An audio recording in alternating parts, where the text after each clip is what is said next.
Hello hi అండి. Welcome to my channel. ఈరోజు మన అమెరికా మినీ ముచ్చట్లు ఏంటంటే ఆఫ్టర్నూన్ 3 అవుతుంది. 3 అయ్యింది కూడా. సన్ను చూసారా మామూలుగా లేదనమాట. ఎండ ఎంతగా ఉందంటే మన ఇండియాలో కూడా ఇంతే ఉంది కదా, మరి ఏందని అనొచ్చు.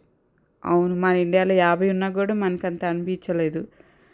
ఎండలోనే నేను ఏ రోజు గొడుగులు వేసుకొని అన్నీ వేసుకొని వెళ్ళింది లేదు. ఎండల్లోనే తిరిగాను. లాస్ట్ ఇయర్ ఒక్కదాన్నే ఉన్నా కదా, ఎండకి అట్ట తిరిగానంటే అట్ట తిరిగా బొగ్గాయి కూర్చున్నాను. ఈ లాస్ట్ ఇయర్ అయితే నేను బయటికి రాలే. నేను 1 ఇయర్ తర్వాతే బయటకు ఇలా సోలోగా సింగిల్గా నడుచుకుంటూ వెళ్తున్నాను. ఎందుకంటే మా పాప స్కూల్కి వదిలిపెట్టే టైం అయింది. నేనేం డైరీ తీసుకురాను, మా హస్బెండే తీసుకొస్తారు. నేను వెళ్ళి తీసుకురావడానికి ఏమన్నా కుదిరిద్దామోనని ట్రై చేద్దామని చెప్పలేదు ఈరోజు వస్తానని. సో నేనే నడుచుకుంటూ వెళ్తున్నాను. నా మొత్తం నడిచేసరికి ఒక 15 మినిట్స్ దాటిందనమాట. ఇవి మా అపార్ట్మెంట్స్ బ్యాక్ సైడ్ ఉంటాయి. ఇవి ఇండివిజువల్ హౌసులు, సింగిల్ ఫ్లోర్ ఉంటాయన్నమాట. బాగుంటాయి. ఇలాంటివి తీసుకుంటే బాగుండిద్ది అని మొన్నటిదాకా అనుకున్నాను. కానీ నా ఒపీనియన్ మార్చుకున్నాను అనమాట ఇవి చూసి. ఎందుకంటే ఇంత ఫ్లోర్ ఉన్నా కూడా మినిమం 2-3 బెడ్రూమ్స్ ఉంటాయి. మన పేరెంట్స్కి ఒక రూము, కిడ్స్కి ఒక రూము, ఇంకో థర్డ్ రూమ్ అనేది మన ఆఫీస్ వర్క్ చేసుకోవడానికి ఉండాల్సిందే కంపల్సరీగా. ఆబ్వియస్గా 3 బెడ్రూమ్స్ అంటే 2 బాత్స్ ఉంటాయి. కిచెన్ పెద్దది, ఇంకా హాల్ ఇంకా అంతకన్నా పెద్దగా ఉండిద్ది. వెనక బ్యాక్ యార్డ్స్ ఇవన్నీ ఉంటాయి కాబట్టి పెద్ద హౌసే అది. నీ సింగిల్ అంత ఈజీ కాదు. ఇంకా అంతకన్నా పెద్ద తీసుకుంటారు మన వాళ్ళు. ఈ మధ్య నేను కొంతమంది హోమ్ ఇంట్లోకి వెళ్తున్నారని వీడియోస్ పెడతారు కదా, హౌస్ వార్మింగ్ అని. అంతకన్నా పెద్ద ప్యాలెస్లు తీసుకున్నట్టు తీసుకుంటారు. ఏం చేసుకుంటారు అంతంత హౌసులు తీసుకొని? పిచ్చెక్కిపోయిద్ది మనకి ఇంట్లో ఉండేవాళ్ళకి అసలుకి. నువ్వు ఇంట్లో వాళ్ళు అయితే బయటికి వెళ్ళని వాళ్ళు ఇంట్లోనే ఇష్టపడతారు చూడు, హోమ్ గర్ల్స్. వాళ్ళకి ఓకే, బాగా ఇష్టం ఉండిద్ది. అలాంటి వాళ్ళకి కూడా పిచ్చెక్కిపోయిద్ది అనమాట అంత రూమ్ ఉన్నప్పుడు. ఎందుకంటే ఇక్కడ బయట కమ్యూనికేషన్ అనేది మనకు ఉండదు. బయట ఎవరుంటారో కూడా తెలీదు, ఎవరున్నారో ఎవరు వెళ్తారో కూడా తెలీదు. మేమున్న అపార్ట్మెంట్స్ ఇప్పుడు 3-4 ఖాళీ అయినాయి. దాంట్లో ఎవరున్నారో కూడా తెలియదు, ఎవరు వచ్చారో కూడా తెలీదు. అలా ఉంటాయన్నమాట. ఈవెన్ అపార్ట్మెంట్స్లో అన్నా కొంచెం సౌండ్స్ వస్తూ ఉంటాయి కాబట్టి మనకి తెలుస్తూ ఉంటాయి. ఏంది సౌండ్ అని చెప్పి చూస్తే తెలుస్తుంది. నీకు ఇలా ఇండివిజువల్ హౌస్లో అయితే మనకు బయటకు ఏం జరుగుతుందో కూడా తెలీదు. సో అలాంటివి నువ్వు తీసుకున్నా కూడా పెద్ద పెద్ద హౌసులు తీసుకొని బొక్క తప్ప ఏమీ ఉండదు మనకి. బడాయికి తీసుకోవడం తప్ప. ఇలాంటివి కొంచెం బెటర్ అనిపించిద్ది. సో మేమున్న వెనక ఏరియా అయితే కొంచెం ప్లెజెంట్గా బాగుండిద్ది అనమాట, పీస్ఫుల్గా. ఇప్పుడు కాదు కానీ హ్యాలోవిన్ టైంలో, క్రిస్మస్ టైంలో మాత్రం సూపర్ ఉంటాయి హౌసెస్. బాగా రెడీ చేస్తారు. నేను ఈసారి అవన్నీ చేస్తాను. లాస్ట్ టైం అన్నీ చేయలేదు. ఈసారి సోలోగా ట్రై చేస్తున్నా బట్ నడుచుకుంటా. ఈసారి వీడియోస్ తీసి పెడతాను సోలోగా వచ్చినప్పుడు. లాస్ట్ ఇయర్ ఏంటంటే మా పాప స్కూల్కి వెళ్ళలేదు, ఇంట్లోనే ఉంది కాబట్టి తనని పెట్టి నేను ఎక్కడికి వెళ్ళలేను. సో అందుకని నేను ఎక్కడికి వెళ్ళలేక అక్కడే ఉంటాను. ముందు బేసిక్గా బయటకు వెళ్ళాలన్నా కూడా భయం.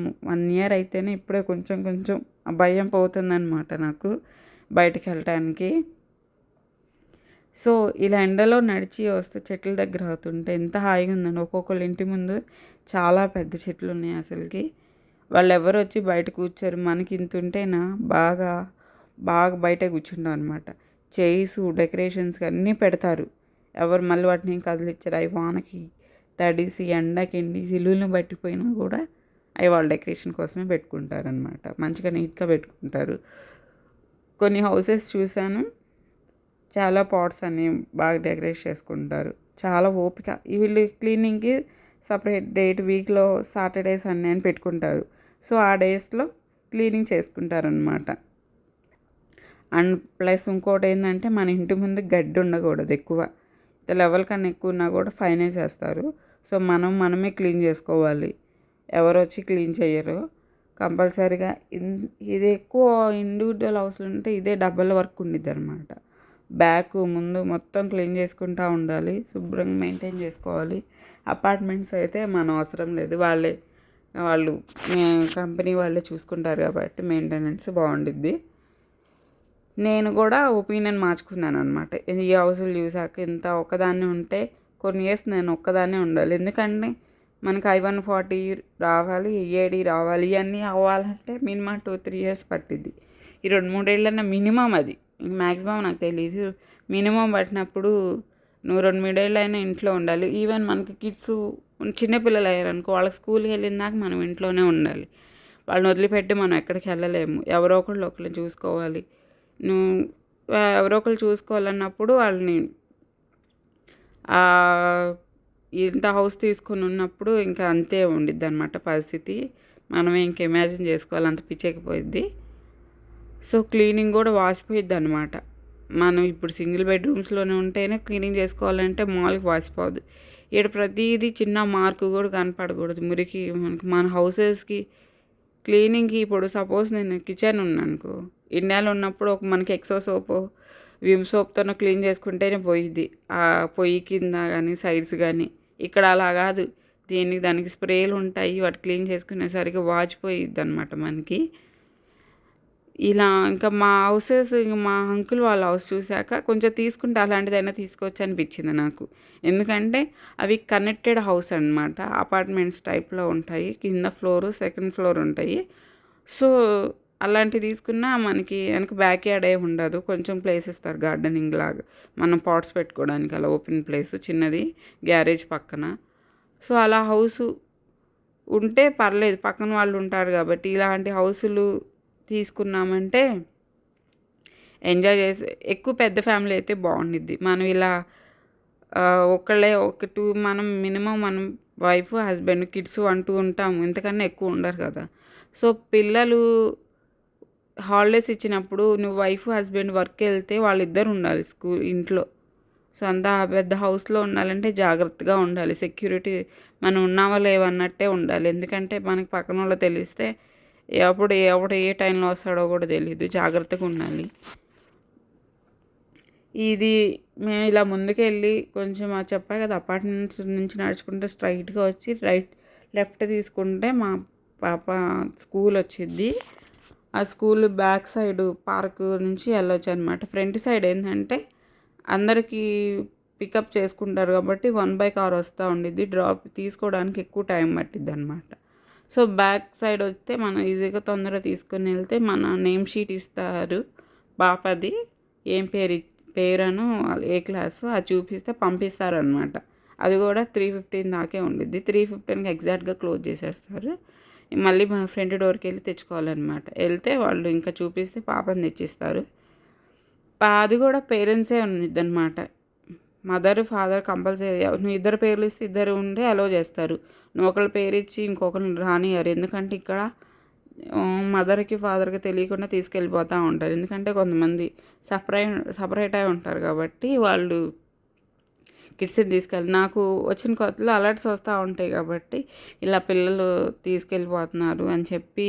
అంటే నేను ఎక్కువ కిడ్నాప్లేమో అనుకున్నా. మా అంకుల్ని అడిగితే అది వాళ్ళ ఫాదరో మదరో తీసుకెళ్ళిపోతారంటే ఇలా సపరేట్గా ఉన్నప్పుడు. నేను అది ఇంత మిస్సింగ్ కేసులు ఉంటాయని భయపడతా ఉన్నాను, జాగ్రత్తగా ఉండాలని. మిస్సింగ్లు ఉంటాయి, మనకెళ్ళి ఉన్నాయి, ఇక్కడ ఉన్నాయి. కానీ ఎక్కడున్నా మన జాగ్రత్తలు మన కిడ్స్ని మాత్రం లీవ్ చేయకుండా జాగ్రత్తగా చూసుకుంటూనే ఉండాలి. ఇవన్నీ సైడ్ చూసారా, ఇవన్నీ పిచ్చి మొక్కలాగా ఉన్నాయి. మనకెళ్ళైతే పిచ్చి మొక్కలనే అంటారు. అదొక సన్ఫ్లవర్ ఉంది, డబ్బులు పోసి మరీ పెంచుతారు పాపం వీళ్ళు అందం కోసము. మనం అందం కోసం అంత పిచ్చి మొక్కలు పెంచే అంత మనకి పిచ్చితనం లేదు కాబట్టి మనం ఎక్కువ పెంచితే మనం పెట్టుకునే పూలే పెంచుతాము, మనం తినే కాయలు ఇలాంటివి ఎక్కువ ఉంటాయి అన్నమాట. ఇప్పుడు ఫ్లవర్స్ ఉంటే మల్లెపూలో, గులాబీలో, కనకాంబరాలు ఇవే పెంచుతాం డెకరేషన్ కోసం. మనం వేరే పెంచమన్నమాట. ఎందుకంటే అవి డబ్బులు దండగలా ఫీల్ అవుతాం. నిజంగానే నేను అంతే ఫీల్ అవుతాను, ఎవరైనా అంతే ఫీల్ అవుతాం. అది మన బేసిక్ ఉండిద్ది అనమాట. ఇక్కడికి ఏంటంటే స్కూల్ ఏరియా వచ్చేసరికి స్పీడ్ కూడా ఉండిద్ది లిమిట్. ఇంత స్పీడ్ లిమిట్లోనే వెళ్ళాలని 20 స్పీడ్ ఉండిద్ది. ఆ స్పీడ్లో కన్నా ఎక్కువ వెళ్ళకూడదు. వెళ్ళామా ఎక్కడో సందుల్లో ఉంటారనమాట పోలీసెస్, కనపడరు, కాయానికి దాక్కొని ఉంటారు. టక్కన వచ్చి ఎత్తకెళ్ళిపోతారు, సరిపోయిద్ది మనకి అప్పుడు. సో ఇంత స్పీడ్ లిమిట్లోనే ఉండాలి. కిడ్స్ కూడా నడుస్తూ ఉంటారు, అది నడిచే వాక్ ఏరియా కాబట్టి. సో జాగ్రత్తగానే వెళ్ళాలని బోర్డులు పెడతారు ఎక్కడికక్కడ. మన ఇండియాలో ఏంటంటే ఇంత పార్కు ఉంటే మన ఇండియాలో మోస్ట్లీ అందరు కాదు, కొన్ని స్కూళ్ళు ఇంకా వాళ్ళు రుద్దుతారు చూడు కొన్ని స్కూళ్ళల్లో. ఆ స్కూల్ స్పెషల్లీ ఆ స్కూల్స్ ఏంటంటే ప్లే ఏరియా మనకి ప్లే టైం ఇవ్వరు కదా, స్పోర్ట్స్ టైం ఇవ్వరు అనమాట, వాళ్ళే తినేస్తారు. ఆ 2-3 బిల్డింగ్లు కట్టేస్తారనమాట వాటికి ఇంకా అడ్మిషన్స్ తెచ్చుకోవడానికి పాపం ఇది ఇక్కడ అలా ఉండదు. ఏ స్కూల్కైనా కంపల్సరీగా పార్క్ ఉండిద్ది. స్కూల్కి ఏంది ఈవెన్ మనకు కమ్యూనిటీస్కి, అపార్ట్మెంట్స్కి, హాస్పిటల్స్ దగ్గర అయినా, వీటికి హాస్పిటల్స్ కాదు చర్చెస్ దగ్గర అయినా కంపల్సరీగా ప్లే ఏరియా ఉండిద్ది అనమాట. ఇవ్వాలి, వాటికి ఇస్తే ఇవ్వకుండా ఉండరు, మ్యాక్సిమం ఉంటాయి. పార్క్ ఉండిద్ది, ఆ పార్క్ సైడ్ నుంచే ఉండిద్ది. మేము ఎక్కువ ఈ పార్కే వస్తాం, మా ఇంటికి దగ్గర ఉండిద్దని. ఫస్ట్ ఇది రాకముందు మా చర్చ్ దగ్గర కొంచెం ప్లే ఏరియా పెట్టారు, అక్కడ ఆడుకునేది మా పాప. ఇది అలవాటు అయ్యాక ఇక్కడికి వచ్చేసాము. నేను ఇంక మా ఇంటి దగ్గర నుంచి ఇక్కడికి వచ్చేసరికి కళ్ళు తిరిగినాయి అనమాట. కాసేపు చెవులు మూతలు పడిపోయినాయి, దిమ్మ తిరిగి బొమ్మ కనిపించింది నాకైతే. అంత ఎండగా ఉంది, చెప్పా కదా 105, 108 ఉంటుంది ఎండ. ఈ నెలలో ఎక్కువ ఉంది, బాగా తెలుస్తుంది ఆగస్టులో. సో మా హస్బెండ్ కూడా వచ్చి తీసుకొచ్చి బయటకు పాపను కూడా తీసుకొచ్చారు. ఇదేంటంటే నేను ఆ హౌసెస్ చూస్తారనే చేస్తున్నాను. అండ్ వన్ థింగ్, ఎవరికైనా స్కూల్ ప్రాసెస్ ఎలా ఉండిద్దో అంటే ఫస్ట్ నుంచి కావాలంటే నేను డీటెయిల్గా వీడియో పెట్టాను అనగా, ఎవరికైనా ఇంట్రెస్ట్ ఉంటే కమెంట్ చేయండి, నేను డీటెయిల్గా వీడియో పెడతాను. ప్రాసెస్ ఎలా ఉండిద్దో, ఏమేమి సర్టిఫికేట్స్ అడుగుతారు. మీకు నచ్చితే ఈ content. Thank you for watching. Like చేయండి, సబ్స్క్రైబ్ చేయండి.